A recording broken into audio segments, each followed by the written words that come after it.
శ్రీలింగంపల్లి నియోజకవర్గంలోని ఆల్విన్ కాలనీలో రోడ్డు పక్క అక్రమ షాపులు, ఇండ్లను జీహెచ్ఎంసీ అధికారులు కూల్చివేశారు. ఇక డివిజన్ పరిధిలోని ప్రధాన రహదారి వెడల్పులో భాగంగా రోడ్డు అధికారులు కూల్చివేశారు. దీంతో అక్కడ ఉద్రిక్తత వాతావరణం నెలకొంది. కనీసం తమకి ఖాళీ చేసే సమయం కూడా ఇవ్వకుండా కూల్చివేయడం పట్ల బాధితులు ఆగ్రహానికి లోనయ్యారు. ఎమ్మెల్యే అరికపూడి గాంధీ, కార్పొరేటర్ దొడ్ల వెంకటేష్ గౌడ్ దగ్గరుండి కూల్చివేస్తున్నారని ప్రజలు ఆరోపించారు.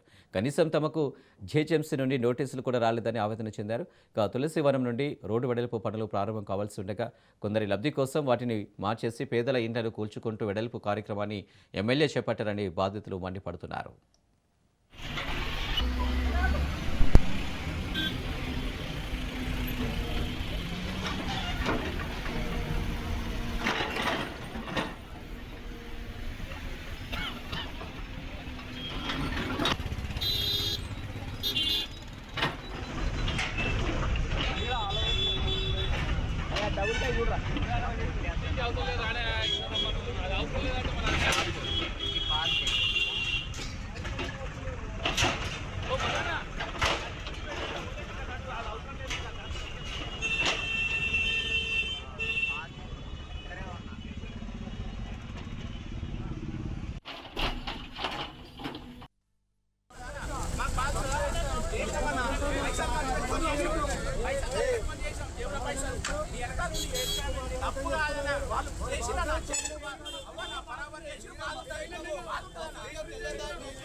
వర్క్ నడుస్తుంది. రోడ్డు వైండింగ్ వర్క్ కి మేమేం వ్యతిరేకం కాదు. మేమే స్వతహాగా మా ఫ్లాట్ ఇస్తాము, రోడ్డు ఎక్స్టెండ్ కావాలి, అభివృద్ధి జరగాలి, ప్రజలకు మంచి జరగాలని మేమున్నాము. కానీ అట్లీస్ట్ కనీసం ఒక నోటీస్ కూడా ఇవ్వలేదు. నోటీస్ మాకేమి ఇచ్చిరంటే డాక్యుమెంట్ సబ్మిట్ చేయమని నోటీస్ ఇచ్చారు. ఆ డాక్యుమెంట్ సబ్మిట్ చేసినాము. డాక్యుమెంట్ సబ్మిట్ చేసినాక ఈ రోజు గులగొడతాము అది ఇది అని కూడా చెప్పలేదు. అంత పేదోళ్ళు ఉన్నారు ఇక్కడ. ఆ షటర్లు కనీసం ఆ షటర్లు ఇప్పుకునే టైం కూడా ఇవ్వకుండా దౌర్జన్యంగా వచ్చి కొట్టిపడేసిరు. ఎమ్మెల్యే దగ్గరుండి కొట్టిపిస్తున్నాడు. కనీసం ఆయనకు బాధ్యత లేదు.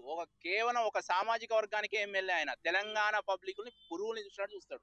ఓన్లీ ఒకటే సామాజిక వర్గం, ఆయన సామాజిక వర్గానికి ఆయన ఎమ్మెల్యే. శ్రీలింగంపల్లికి ఎమ్మెల్యే కాదు ఆయన. కనీసం ఇంత 2-3 ఎలక్షన్లలో ఓట్లు వేసినాం, గెలిపించినాము. ఇలా కాంపౌండ్ చేసానో ఏదో ఒకటి అవుతుంది కాదు. కనీసం మీటింగ్ పెట్టి మమ్మల్ని అందరినీ పిలిచి పబ్లిక్ ని అంతా పిలిచి కూర్చోబెట్టి ఇట్లా అవుతుంది ఇది కాదు అని చెప్పి ఏదైనా చేసేదే. కనీసం ఆ షటర్లు ఇవి అన్న ఇప్పుకుంటామంటే కూడా ఒక్క రోజు టైం ఇవ్వకుండా నిన్న పొద్దున చెప్పి ఈ రోజు కొట్టేస్తారు. ఏమన్నా నోటీసులు ఇచ్చిరా అంటే జిహెచ్ఎంసీ కూడా ఒక పద్ధతి కూడా పాడు కూడా లేకుండా వాడు కూడా నోటీసులు ఇవ్వలేదు. జిహెచ్ఎంసీ వాళ్ళు కూడా అధికారులకు మేమేం వ్యతిరేకం కాదు, వాళ్ళ పనులకు సహకరిస్తాము, అభివృద్ధికి సహకరిస్తాము, అన్నిటికీ సహకరిస్తాము. నేను కూడా తీసిస్తానా, ఫ్లాట్ తీసేస్తాము, అన్ని తీసేస్తాము అని చెప్తే కనీసం ఆ వెనకాల అయితే మరీ ఘోరంగా కొట్టిరు. వాళ్ళని సామాన్ కూడా తీసుకొని వెళ్ళే లోపల పబ్లిక్ ఉన్నారా ఏమున్నారా అని కూడా చూడట్లేడు. ఆ ఎమ్మెల్యేకు ఓటేసినందుకు మమ్మల్ని చెప్పు తీసుకొని కొట్టుకునే ఓట్లు వేయించినందుకు కూడా రేపు పొద్దున వాడన్న ఓటు అడిగితే చెప్పు తీసుకోబడతాడు రా నిన్న అని చెప్పే పరిస్థితి వచ్చిందాడు. అరే మేమేమి మేమేం కాదు అనట్లేదు, చేసుకోమనే చెప్తున్నాం. కాకపోతే ఏంది, కొంచెం టైం ఇస్తే ఏమవుతుంది, ఒక 4 రోజులు టైం ఇస్తే మేమే తీసి ఇచ్చేటోళ్ళం. అది కూడా లేకుండా ఓన్లీ కేవలం ఒక ఆయన సామాజిక వర్గానికి మాత్రమే ఎమ్మెల్యే. ఇది మాత్రం 100% వాస్తవం. దీనికి తగ్గట్టు ఆయన అనుభవిస్తాడు. ఖచ్చితంగా దీనికి ముందు పరిణామాలు చూసుకోవాల్సి వస్తుంది. ఆయన రోడ్డు వైండింగ్ వర్క్ నడుస్తుంది. Road winding